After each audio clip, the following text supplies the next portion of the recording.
A nebula is the birth of a star.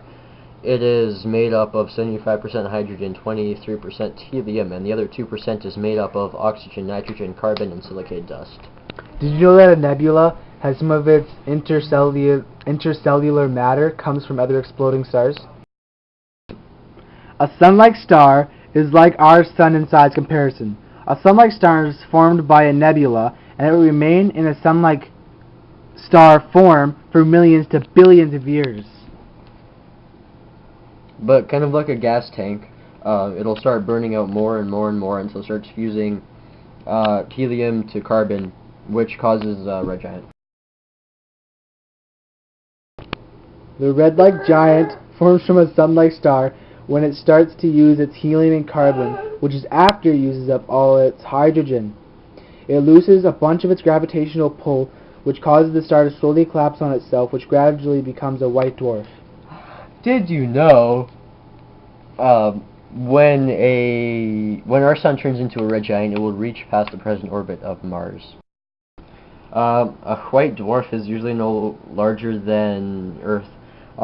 It's still very hot though. It goes to about 7,000 kelvins, because it's on its final resources that allow it to burn so hot.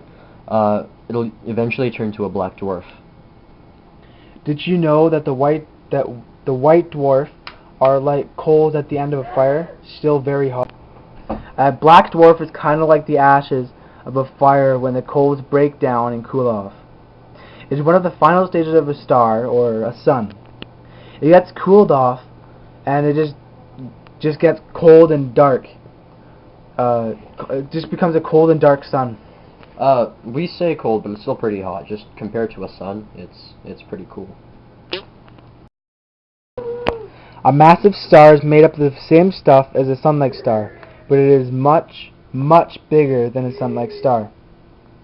And is just the same. It can remain in a massive star form for millions to billions of years. It has the same resources, but much, much more, which make it a lot bigger. Did you know a massive star is equal to 20 to 30 of our stars? The red supergiant is much, much bigger than a red giant. It is huge. It is made out of a massive star. It is made out of the same material as a red giant, but has more material which increases the size by quite a bit.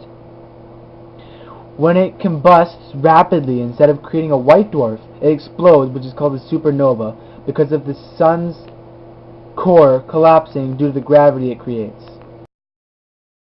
A supernova happens when a red supergiant core collapses on itself because of its gravity on itself. It creates an outgoing shockwave, but it's not destroyed entirely. Instead of it going boom, it turns into either a neutron star or a black hole. Did you know that if a star blew up, we wouldn't know about it for a couple of years because light takes time to travel such a long distance? A black hole is what's created from a supernova. It is so dense and has such a strong gravitational pull that light from the radiation going on inside the remnant can't escape its gravity. A neutron star is a rapidly spinning star that usually only has a diameter of about 30 kilometers. It's the possible leftovers of a supernova or a red supergiant.